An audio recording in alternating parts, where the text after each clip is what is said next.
Hi hello ಸ್ನೇಹಿತರೆ, welcome back to my channel. ಎಲ್ಲರೂ ಹೇಗಿದ್ದೀರಾ? ಐ ಹೋಪ್ ನೀವೆಲ್ಲ ಆರೋಗ್ಯವಾಗಿ ಆರಾಮಾಗಿದ್ದೀರಾ ಅಂತ ಅಂದ್ಕೊಂಡಿದ್ದೀನಿ. ನಾನು ಕೂಡ ಆರಾಮಾಗಿದ್ದೀನಿ. ಮನೆ ಅಂದ ತಕ್ಷಣ ಈ ವಸ್ತು ಇರಬೇಕು, ಆ ವಸ್ತುಗಳಿರಬೇಕು ಅನ್ನೋದು ತುಂಬಾ ಆಸೆ ಇರುತ್ತೆ. ಅಂಥದ್ದೇ ಆಸೆಗಳು ಸುಮಾರು ದಿನಗಳಿಂದ ತೊಗೊಳ್ಳೋಣ ಅನ್ನೋದಿತ್ತು. ಫೈನಲಿ ಹೊಸ ಫರ್ನಿಚರ್ಸ್ ಮನೆಗೆ ಬಂದವು. ಸೊ ನನಗಂತೂ ತುಂಬಾ ಖುಷಿ ಆಗ್ತಿದೆ.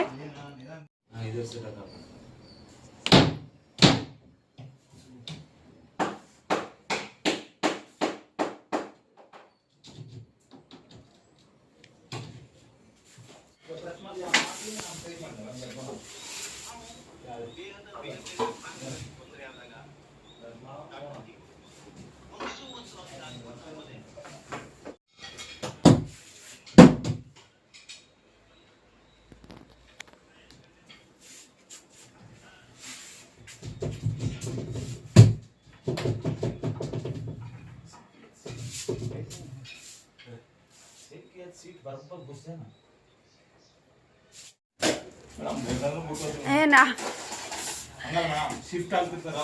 ಏ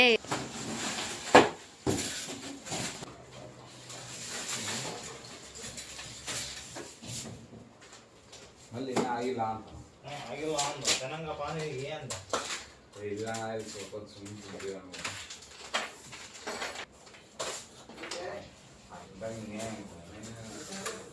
ಕಬೋರ್ಡನ್ನು ಸೆಟ್ ಮಾಡೋದಕ್ಕೆ ಸ್ವಲ್ಪ ಜಾಸ್ತಿ ಟೈಮ್ ತೊಗೊಳ್ತು.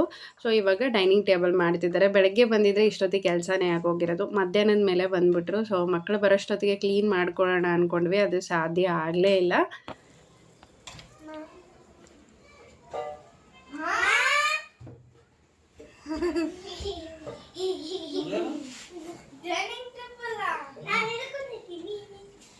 ಮಮ್ಮಿ ವೈಭವ್ ಇವತ್ತು ಮತ್ತೆ ಆ ಹುಡುಗಿಗೆ ಬೆನ್ನಿಗೆ ಹೊಡೆದಾನ. ಹುಡುಗಿ ಅಂತಲ್ಲ, ಅದಕ್ಕೆಲ್ಲ ಬಿದ್ದೋಗಿದ್ದು ಎಲ್ಲ ಹುಡ್ಕೊಂಡು ನೋಡು.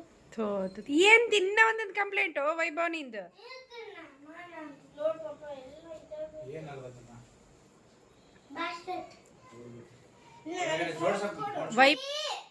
ನನಗೊಂದು ಚಿಕ್ಕ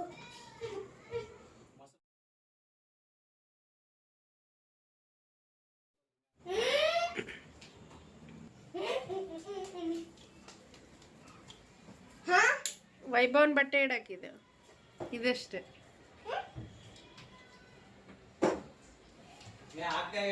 ಹಾ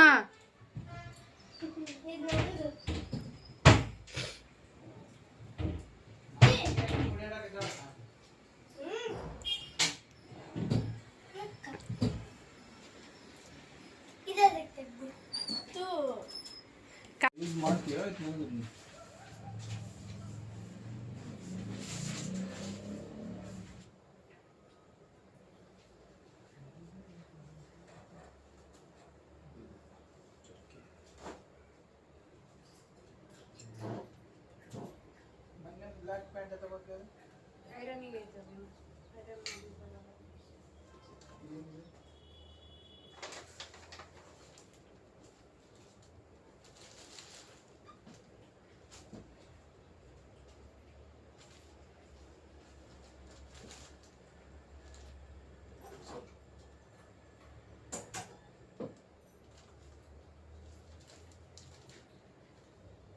ಇದು ಮದುವೆ ಹೇಳೋದು, ಇದು ಮದುವೆ ಹೇಳೋದು, ಇದು ನೀಟಾಗಿ ಕಾಲರ್ ಹೊಸದಲ್ಲ ಅದು ನಿಮ್ಮ ಶಾಣ ಮದುವೆ ಒಳಗದು ಹೇ ಎಲ್ಲ ನೀಟಾಗಿಡಪ್ಪ. ತೆಗಿಡಿ ರೆಗ್ಯುಲರ್ ಯೂಸ್ ಮಾಡ್ಬೋದು. ಹಾಫ್ ಶರ್ಟ್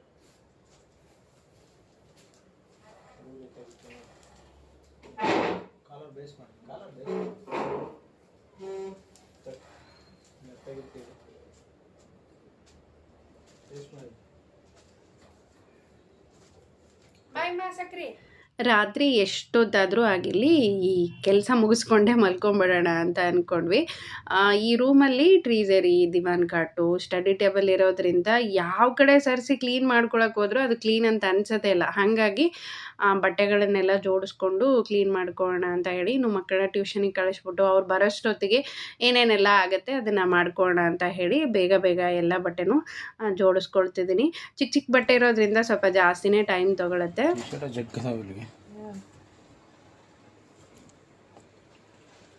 ಶರ್ಟ್ ನಾವು ಸಾಗು ಹಂಗೆ उड़सीरಲ್ಲ नफे Vivo 21 बिल के साथ ताले ताले ಯಾವಾಗ ತಗೊಂಡು ಯಾವಾಗ ತಗೊಂಡಿದ್ದು ನೆನ್ಪು ಮಾಡ್ತೀನಿ ನೋಡಿ. IPL ಟೈಮ್ ಆಯ್ತು.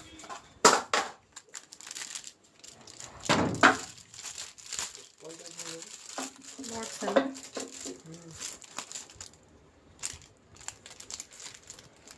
ರೀ ಡೈಮಂಡ್ ರಿಂಗ್ ಹೆಂಗಿದೆ ರೀ? ಚೆನ್ನಾಗೈತೆ. ಆ ಮೊಬೈಲ್ ಏನು ಮಾಡಿದೆ ನಿಮ್ಮ ಬಿಲ್ ಐತೆ ಕೊಟ್ಬಿಡೋಣ. ಯಾವುದ್ಯಾವುದೋ ಫೋನಿಗೆ ಯಾವುದ್ಯಾವುದೋ ಬಿಲ್ ಹೆಂಗೆ ನೀವು ಕಾಣ್ತಿಲ್ಲ ಅದರಲ್ಲಿ.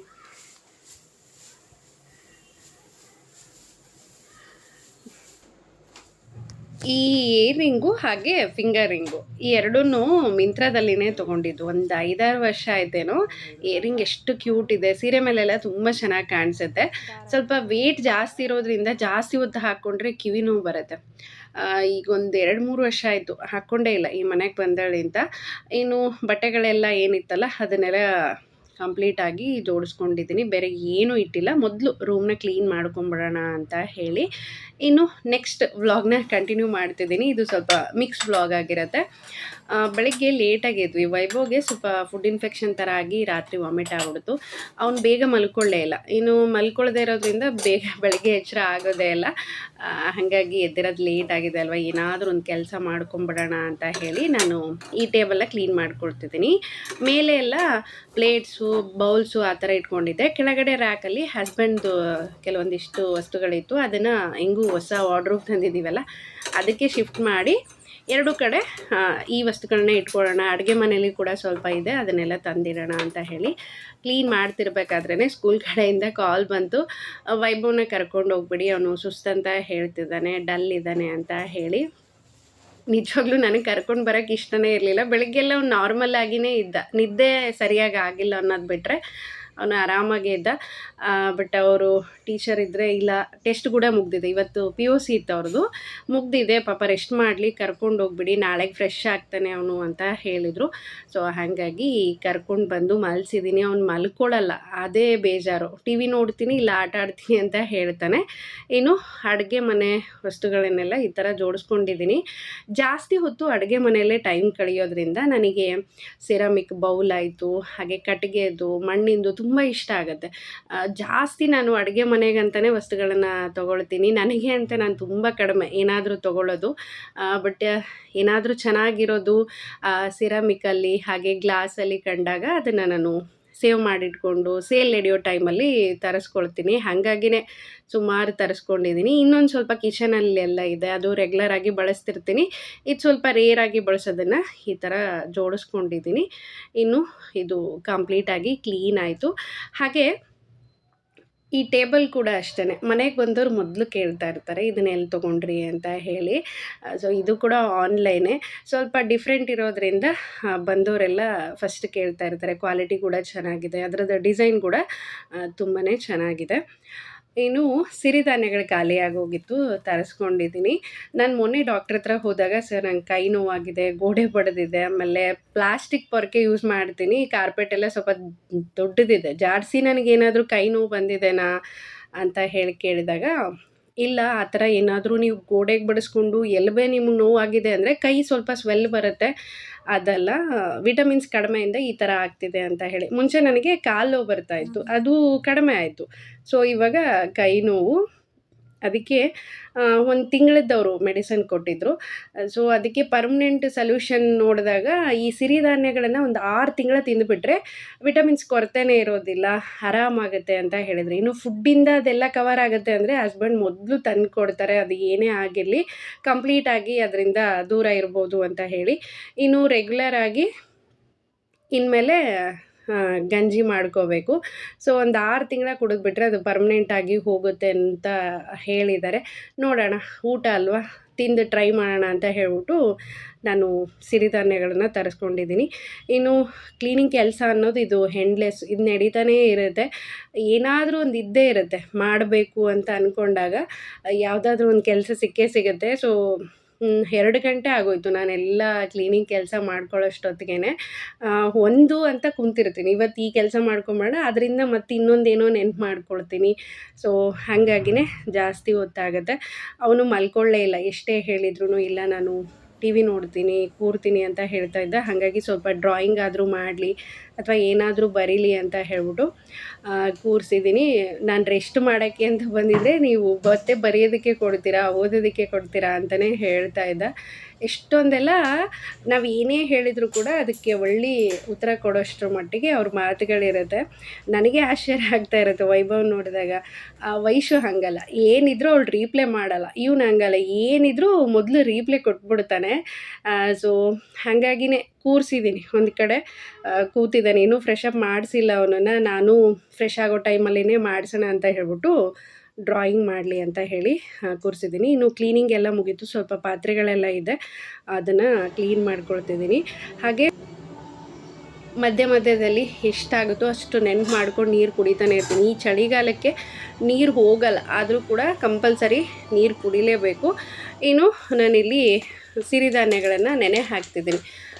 ಎಲ್ರಿಗೂ ಒಂದೊಂದು ಸ್ಪೂನ್ ಥರ ನೆನೆ ಹಾಕ್ತಿದ್ದೀನಿ. ಅಂದರೆ ನಾವು ರೆಗ್ಯುಲರಾಗಿ ಅನ್ನ, ಅದಕ್ಕೆ ಮಜ್ಜಿಗೆ ಸಾರು, ಹಾಲು, ಮೊಸರು ಹಾಕ್ಕೊಂಡು ಊಟ ಮಾಡೋದು ನಮ್ಗೆ ಅಭ್ಯಾಸ ಆಗೋಗಿದೆ. ಬಟ್ ಇದು ಗಂಜಿ ಅಲ್ವಾ, ಮಕ್ಕಳು ಕುಡಿತಾರೋ ಇಲ್ಲೋ ಗೊತ್ತಿಲ್ಲ. ವೈಶು ಕೊಟ್ಟರೆ ಕುಡಿತಾಳೆ, ವೈಭವ್ ಒಂದೇ ಡೌಟ್ ಇದೆ. ಸೊ ಇವತ್ತು 4 ಸ್ಪೂನ್ ಹಾಕ್ತಿದ್ದೀನಿ. ನೋಡೋಣ, ಅವನೇನಾದರೂ ಕುಡ್ದಿಲ್ಲ ಅಂದರೆ ನಾಳೆಯಿಂದ ಕಡಿಮೆ ಮಾಡ್ಕೊಂಬಿಡೋಣ ಅಂತ ಹೇಳಿ. ಯಾವುದೇ ಆಗಿರಲಿ 4 ಸ್ಪೂನಷ್ಟು ಹಾಕ್ಕೊಂಡಿದ್ದೀನಿ. ಒಂದು 2ರಿಂದ 3 ಸರಿ ಚೆನ್ನಾಗಿ ತೊಳೆದು ನಾನಿಲ್ಲಿ 8 ಅವರ್ ಕಂಪಲ್ಸರಿ ಸಿರಿಧಾನ್ಯಗಳನ್ನು ನೆನೆಸಲೇಬೇಕು. ಅವಾಗೇ ಅನ್ನ ಕೂಡ ಚೆನ್ನಾಗಾಗುತ್ತೆ, ಊಟ ಮಾಡಿದ ಮೇಲೆ ಡೈಜೆಷನ್ ಕೂಡ ತುಂಬ ಚೆನ್ನಾಗಾಗುತ್ತೆ. ಇನ್ನು ಫ್ರೆಶ್ ಅಪ್ ಆಗಿ ಬಂದ ತಕ್ಷಣ ದೇವ್ರಿಗೆ ದೀಪ ಹಚ್ಚಬೇಕಿತ್ತು, ಕಡಿಪಟ್ಟಣ ಇರಲಿಲ್ಲ. ಇನ್ನೇನು ಮಾಡೋದು, ಗ್ಯಾಸ್ನ ಹಚ್ಬಿಟ್ಟು ದೇವ್ರಿಗೆ ದೀಪ ಹಚ್ಚಿದೆ. ಸೊ ಗ್ಯಾಸ್ ಆಫ್ ಮಾಡೋದನ್ನೇ ಮರ್ತಿದ್ದೀನಿ. ಕಿಟಕಿಯಿಂದ ಬೆಳಕು ಬೀಳುತ್ತೆ ಅಲ್ಲಿ, ಅದು ಗ್ಯಾಸ್ ಆನ್ ಇದೆ ಅನ್ನೋದು ಕೂಡ ಗೊತ್ತಾಗಲ್ಲ. ತುಂಬ ಕಡಿಮೆ ಈ ಥರ ಆಗೋದೇ ಇಲ್ಲ. ಸೊ ವಿಡಿಯೋ ಆಫ್ ಮಾಡೋ ಟೈಮಲ್ಲಿ ನಾನು ನೋಡ್ಕೊಂಡಿದ್ದು ಗ್ಯಾಸ್ ಆನ್ ಆಗಿದೆ ಅಲ್ಲ ಅಂತ ಹೇಳಿ. ಏನು ನೋಡಿ, ಈ ಥರ ಹಾಲ್ ಲುಕ್ ತುಂಬ ಚೆನ್ನಾಗಿ ಕಾಣ್ತಿದೆ. ಒಂಥರ ಡೈನಿಂಗ್ ಟೇಬಲ್ ಇಟ್ಮೇಲೆ ಲುಕ್ಕೇ ಚೇಂಜ್ ಆಗೋಗಿದೆ. ಮನೇನ ನೋಡಿದಾಗ ಕೆಲವೊಂದಿಷ್ಟು ಜನ ಇದೇನು ಸ್ವಂತ ಮನೆನಾ, ಇದನ್ನು ಹಿಂಗೆ ಯಾಕೆ ಇಟ್ಕೋಬೇಕು, ಇದನ್ನು ಯಾಕೆ ಇಷ್ಟೊಂದು ಖರ್ಚು ಮಾಡಬೇಕು ಅಂತ ಹೇಳ್ತಾನೆ ಇರ್ತಾರೆ. ಬಟ್ ನನ್ನ ಅಭಿಪ್ರಾಯ ಏನು ಅಂದರೆ, ಸ್ವಂತ ಮನೇನ ಬಾಡಿಗೆ ಮನೇನ ಅನ್ನೋದಕ್ಕಿಂತ ನಾವಿರೋವರೆಗೂ ಅದು ನಮ್ಮ ಮನೆ ಅಂತಲೇ ನಾವಿರಬೇಕು. ಮನೆಗೆ ಎಷ್ಟು ಚೆನ್ನಾಗಿ ಎಷ್ಟು ಅಚ್ಚುಕಟ್ಟಾಗಿ ಇಟ್ಕೊಳ್ತೀವೋ ನಮ್ಮ ಆರೋಗ್ಯ, ನಮ್ಮ ಮನಸ್ಥಿತಿ ಅಷ್ಟು ಚೆನ್ನಾಗಿರುತ್ತೆ ಅನ್ನೋದು ನನ್ನ ಅಭಿಪ್ರಾಯ. ಹಾಗಾಗಿ ಮನೆ ಮಾತ್ರ ಇದಕ್ಕಿಂತ ಮುಂಚೆ 2 ಹಳೆ ಮನೆಗಳೇ, ಅದನ್ನೇ ನಾನು ತುಂಬ ಚೆನ್ನಾಗಿ ಇಟ್ಕೊಂಡಿದ್ದೆ. ಸೊ ನನಗೆ ಮನೆ ಕ್ಲೀನಾಗಿ ಇಟ್ಕೊಳ್ಳೋದು ತುಂಬ ಇಷ್ಟ ಆಗುತ್ತೆ. ಇದರಲ್ಲಿ ಎಷ್ಟೋ ಜೀವನ, 3/4% ಜೀವನ ನಾವು ಬರೀ ಬಾಡಿಗೆ ಮನೆಯಲ್ಲಿನೇ ಕಳೆದ್ಬಿಟ್ಟಿರ್ತೀವಿ. ಸೊ ಹಾಗಾಗಿ ನಾವಿರೋವರೆಗೂ ಅದು ನಮ್ಮ ಮನೆ ಅಂತಲೇ ಬದುಕಬೇಕು. ಇನ್ನು ಕಬೋರ್ಡ್ನೆಲ್ಲ ಈ ಥರ ಜೋಡಿಸ್ಕೊಂಡಿದ್ದೀನಿ. ಮೇಲೆಲ್ಲ ಕೆಲವೊಂದಿಷ್ಟು ಹ್ಯಾಂಗ್ ಮಾಡಿದ್ದಾರೆ. ಮಧ್ಯದಲ್ಲಿ ಮಕ್ಕಳ ಬಟ್ಟೆ, ಕೆಳಗಡೆ ಎಲ್ಲ ಬ್ಯಾಗ್ಗಳಿತ್ತು, ಅದನ್ನು ಇಟ್ಕೊಂಡಿದ್ದೀನಿ. ಇದು ಸ್ವಲ್ಪ ಅವಾಗವಾಗ ತೆಗಿತಾ ಇರ್ತೀವಿ. ಬ್ಯಾಗ್ಗಳಿಗೆ ಏನಾದರೂ ಗಾಳಿ ಆಡಿಲ್ಲ ಅಂದರೆ ಕೆಲವೊಂದೆಲ್ಲ ಹಾಳಾಗಿ ಹೋಗ್ತವೆ. ಮುಂಚೆ ಸ್ವಲ್ಪ ಬ್ಯಾಗ್ಗಳೆಲ್ಲ ಕೆಟ್ಟೋಗ್ಬಿಟ್ಟು, ಹಾಗಾಗಿ ಈ ಕಡೆ ತೊಗೊಂಡು ಬಂದಿದ್ದೀನಿ. ಸೀರೆಗಳು ಕೂಡ ಕೆಲವೊಂದಿಷ್ಟು ಈ ಕಡೆ ತೊಗೊಂಡು ಬಂದು ಜೋಡಿಸಿದ್ದೀನಿ. ಜಾಗ ಜಾಸ್ತಿ ಇರೋದ್ರಿಂದ ಆರಾಮಾಗಿ ಎಲ್ಲ ಬಟ್ಟೆಗಳನ್ನು ನಾವು ಜೋಡಿಸ್ಕೋಬೋದು. ಕೆಲವೊಂದು ಸರಿ ಕೆಲಸ ಮಾಡ್ತಾ ಇರಬೇಕಾದ್ರೆ ಏನು ಪದೇ ಇದೇ ಕೆಲಸಗಳನ್ನು ಮಾಡ್ತಿರ್ತೀನಿ ಅಂತ ನನಗೆ ಅನಿಸುತ್ತೆ.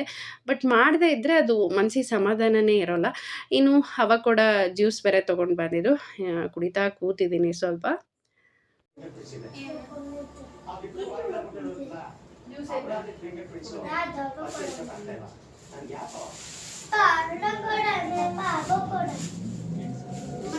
ಪಪ್ಪ ಯಾರು ಕೊಡಿದ್ರು?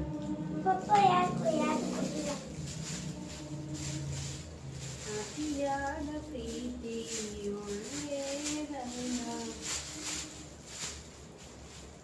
ಡ್ರೆಸ್ ಹಾಕ್ಕೊಂಡು ಕ್ಯೂಟು ಕಾಣ್ತಾರೆ. ಇದು ಹೊಸವಲ್ಲ ಅಲ್ಲ, ಏನು ಇಷ್ಟೊಂದಲ್ಲ ಪೊಮಗ್ರೆನೇಟ್ ಆಪಲ್ ಕುಟ್ಕೊಂಡು ಅಪ್ಪಾಜಿ ಹೋದ್ರೆ ಪಪ್ಪ ಶಾಪಿಂಗ್ ಚೆನ್ನಾಗಿ ಮಾಡ್ಕೊಂಡು. ಇದು ಅಂಜೂರ ಯಪ್ಪ ಅದು ಎಕ್ಸಲೆಂಟ್ ಆಯ್ತು ನೋಡು. ಓಪನ್ ಮಾಡು. ಯಾಕೆ ಅವ್ರು ನ್ಯೂಸ್ ಪೇಪರ್ ಫೋಲ್ಡ್ ಮಾಡಿ ಕೊಡ್ತಿದ್ರಲ್ಲ, ಇದು ಹಿಂಗೆ ಕೊಟ್ಟರು.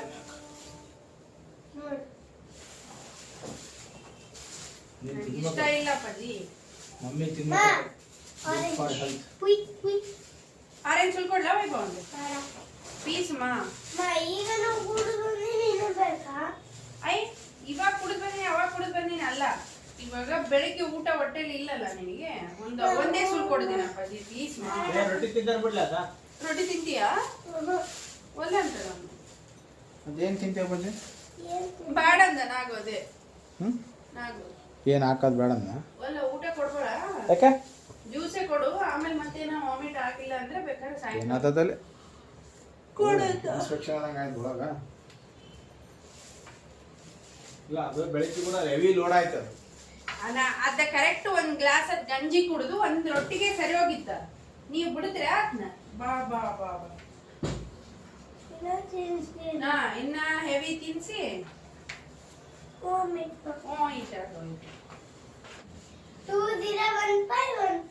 ಏನ್ ಲಾಕ್ ಇವಾಗ ಮಾಡ್ಯಾರ 20 ಯಾವಾಗಲೂ ನಾವು ಹೊರಗಡೆ ಹೋದರೆ ಮಕ್ಕಳನ್ನ ಕರ್ಕೊಂಡೇ ಹೋಗೋದಿಲ್ಲ. ಕೆಲವೊಬ್ಬರೆಲ್ಲ ಕೇಳ್ತಿರ್ತಾರೆ, ಅವ್ರ ಮನೇಲಿ ಇರ್ತಾರಾ, ಬಿಟ್ಟು ಬಂದರೆ ಆಟ ಆಡ್ತಾರಾ ಅಂತ ಹೇಳಿ. ವೈಭವಾದರೂ ಅವಾಗವಾಗ ಸ್ವಲ್ಪ ಹೇಳ್ತಿರ್ತಾನೆ ಬರ್ತೀನಿ ಅಂತ. ವೈಶು ಅಂತೂ ಅಸ್ಸಲು ಬರೋದೇ ಇಲ್ಲ. ಸೊ ಇವತ್ತು ಟಿ ವಿ ನೋಡ್ತಾ ಕೂರ್ತಾನೆ ಅಂತ ಹೇಳ್ಬಿಟ್ಟು ಫ್ರೂಟ್ಸ್ ತೊಗೊಂಬರಕ್ಕೆ ಕರ್ಕೊಂಡು ಹೋಗಿದ್ರು. ಇನ್ನು ಆರೆಂಜು, ಸ್ವಲ್ಪ ದಾಳಿಂಬೆ ಹಣ್ಣಾದರೂ ಕೊಡೋಣ ಅವನಿಗೆ, ಈ ಥರ ಆಗಿರೋದ್ರಿಂದ ಅಂತ ಹೇಳಿ ತೊಗೊಂಡು ಬಂದಿದ್ದಾರೆ. ಅದೆಲ್ಲನೂ ತೊಳೆದಿಡ್ತಿದ್ದೀನಿ.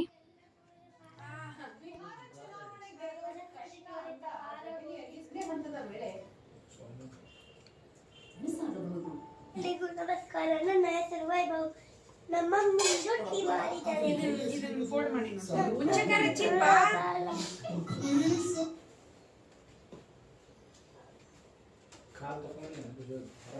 ಬಾ ಅಪ್ಪಾಜಿ, ಕಾಲಷ್ಟೇ ತಗೊಂಬೋಗು ಕಾಲು. ಮಧ್ಯಾಹ್ನ ಊಟಕ್ಕೆ ನಮಗೆ ಅಂತ ಸಪ್ರೇಟಾಗಿ ನಾನು ಏನೂ ಮಾಡ್ಕೊಳ್ಳಲ್ಲ. ಬೆಳಗ್ಗೆ ರೊಟ್ಟಿ ಪಲ್ಯ ಏನು ಮಾಡಿರ್ತೀನೋ ಮಧ್ಯಾಹ್ನ ಅದನ್ನೇ ತಿಂತೀವಿ. ರವಿವಾರ ಮತ್ತು ಶನಿವಾರ ಏನಿರುತ್ತಲ್ಲ, ಮಕ್ಕಳು ಸ್ಕೂಲ್ ಇಲ್ಲದೇ ಇರೋ ಟೈಮಲ್ಲಿ ನಾನು ಮಧ್ಯಾಹ್ನ ಅಡುಗೆ ಮಾಡ್ತೀನಿ. ಇಲ್ಲಾಂದರೆ ಬೆಳಗ್ಗೆ ಮತ್ತು ರಾತ್ರಿಯೇ.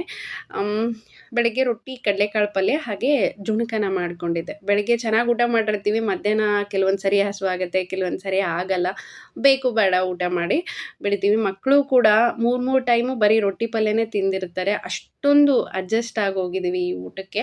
ಬೆಳಗ್ಗೆ ಕೊಟ್ಟಿರ್ತೀನಿ, ಮಧ್ಯಾಹ್ನ ಬಾಕ್ಸಿಗೆ ಕೊಟ್ಟಿರ್ತೀನಿ, ರಾತ್ರಿ ಕೂಡ ರೊಟ್ಟಿ ಪಲ್ಯನೇ ಕೇಳ್ತಾ ಇರ್ತಾರೆ. ಇನ್ನು ಹಣ್ಣುಗಳನ್ನೆಲ್ಲ ತೊಳೆದಿಟ್ಟಿದ್ದೆ, ಅದೆಲ್ಲ ಆರಿದೆ. ಅದನ್ನು ಫ್ರಿಜ್ ಒಳಗಡೆ ಇಟ್ಕೊಳ್ಳೋಣ ಅಂತ ಹೇಳಿ. ಇವಾಗ ಕ್ಲೈಮೇಟ್ ಎಲ್ಲ ಕೋಲ್ಡ್ ಇರೋದ್ರಿಂದ ಸಾಯಂಕಾಲ ಆಯಿತು ಅಂದರೆ ಒಂದು ಕಪ್ ಟೀ ಕುಡಿಬೇಕು ಅಂತ ಅನ್ನಿಸ್ತಿರೋದು. ರೆಗ್ಯುಲರಾಗಿ ಹಸ್ಬೆಂಡ್ ಕುಡಿದ್ರೇನೋ ಕುಡ್ದಿಲ್ಲ ಅಂದ್ರೇನೋ ನಾನಂತೂ ಒಂದು ಕಪ್ ಮಾಡ್ಕೊಳ್ತೀನಿ. ಆ ಒಂದು ಕಪ್ ಮಾತ್ರ ನನಗೆ ಪರ್ಫೆಕ್ಟಾಗಿ ಟೀ ಮಾಡೋಕ್ಕೆ ಬರುತ್ತೆ. ಸ್ವಲ್ಪ ಜಾಸ್ತಿ ಆದರೂ ಕೂಡ ಆ ಟೇಸ್ಟ್ ಚೆನ್ನಾಗಾಗಿರಲ್ಲ. ಯಾರಾದರೂ ಮನೆಗೆ ಬಂದಿರ್ತಾರಲ್ಲ, ಸಕ್ಕರೆ ಹಾಕೋದು ಗೊತ್ತೇ ಆಗಲ್ಲ. ಎಷ್ಟೋ ಸಾರಿ ಟೀ ಚೆನ್ನಾಗಿಲ್ಲ ಅಂತ ಹೇಳ್ಬಿಟ್ಟು ಹಸ್ಬೆಂಡ್ ವಾಪಸ್ ಕೊಡ್ತಿರ್ತಾರೆ, ಬೇಡ ನೀನೇ ಕುಡಿ ಅಂತ ಹೇಳಿ. ಅದೇನೋ ಗೊತ್ತಿಲ್ಲ, ಎಷ್ಟು ಜನ ನಂಬ್ತಿರೋ ಇಲ್ಲೋ, ಟೀ ಮಾತ್ರ ನನಗೆ ಪರ್ಫೆಕ್ಟಾಗಿ ಮಾಡೋದಕ್ಕೆ ಬರಲ್ಲ.